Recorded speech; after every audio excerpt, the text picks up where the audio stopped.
জয় জয় শ্রী রাধে, জয় জয় শ্রী রাধে। আজকে নিধুবনের একটি কাহিনী বলছি। নিধুবনের যে কাহিনী, নিধুবন হচ্ছে রাধাকৃষ্ণের রাসলীলা ক্ষেত্র।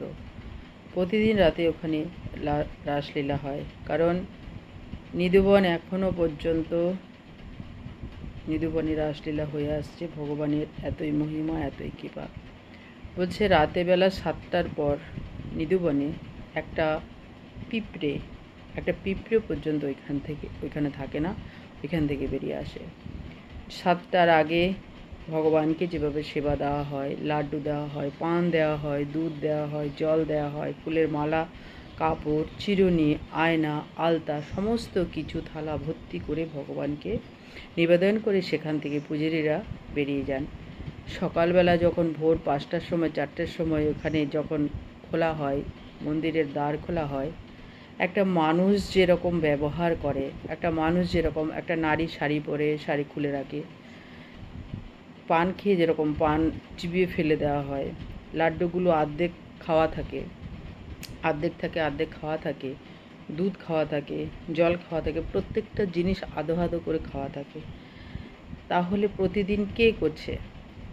এটাও তো একটা ভাবার বিষয়। তাহলে এগুলো সমস্ত কিছু যারা পূর্বজন্মের স্বীকৃতি পেয়েছেন, খুব ভাগ্য করেছেন, তারাই এর দর্শন পান। ভগবানের অধনামৃত যে প্রসাদ পরের দিন সকালবেলা দর্শন করা অনেক পূর্ণজন্মের ফল। এখানে বলা হচ্ছে এক একটা যে নিধুবনের যে নিধু গাছ, প্রত্যেকটা হচ্ছে গোপী। ভগবানের সাথে রাস ক্রিয়া করার জন্য ওরা অপেক্ষা করেন, এবং একটা গাছের মধ্যেই দুরকম পাতা দেখা যায়। একটা হচ্ছে কৃষ্ণর পাতা, আর একটা হচ্ছে রাধার পাতা। রাধার মাথায় যে মুকুট দেওয়া হয়, সেই মুকুটের মতো দেখতে। তাই বলা হচ্ছে প্রত্যেকটা নিধুবনের যে নিধু গাছ রয়েছে, প্রত্যেকটা হচ্ছে গোপী, আর রাধাকৃষ্ণ এখানে স্বয়ং লীলা করেন। হরে কৃষ্ণ।